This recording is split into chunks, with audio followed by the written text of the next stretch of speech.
Accélérer la relance économique, c'est l'objectif du projet de loi de finances pour l'année 2021. Avec un budget de 120 milliards de dirhams, le gouvernement commencera par injecter dans l'économie nationale le fonds Mohamed VI pour l'investissement qui s'élève à 45 milliards de dirhams. Il est question aussi de soutenir l'investissement public avec une enveloppe de 230 milliards de dirhams et de promouvoir l'investissement privé national et étranger en consolidant les acquis et en lançant de nouveaux défis sectoriels. Le gouvernement œuvrera aussi à faciliter l'accès au financement, surtout pour les très petites et moyennes entreprises et les micro-entreprises en transformant la Caisse centrale de garantie en société anonyme dénommée Société nationale de garantie et de financement de l'entreprise. Dans ce même contexte, il est prévu de redynamiser le programme Intelaqa pour encourager les jeunes à la création d'entreprises. Concernant le volet social,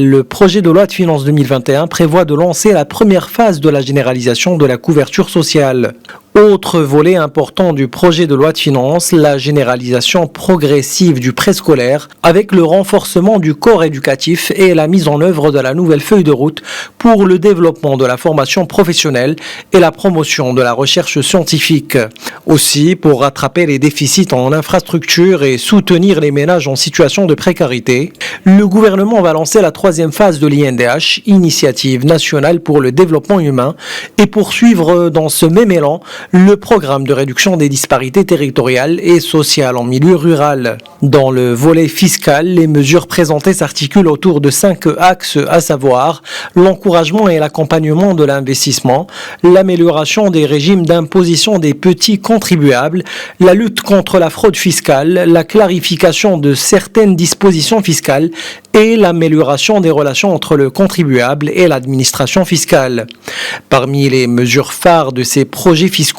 figure l'institution d'une contribution sociale de solidarité destinée aux personnes physiques dont le salaire net annuel est de 120 000 dirhams et les entreprises dont les bénéfices dépassent 5 millions de dirhams. Par ailleurs, afin d'encourager l'embauche des jeunes sans emploi par toutes les entreprises, quelle que soit la date de leur création, il est proposé d'instituer une mesure prévoyant d'exonérer de l'IR pendant 24 mois les salaires versés aux personnes âgées de 30 ans au plus lors de leur premier recrutement, à condition que leur contrat de travail soit à durée indéterminée. Enfin, les mesures proposées dans le cadre du projet de loi de finances 2021 consistent également en l'augmentation ou la réduction des droits d'importation sur certains produits, et ce, en vue de faire profiter l'économie du pays et d'encourager la production nationale.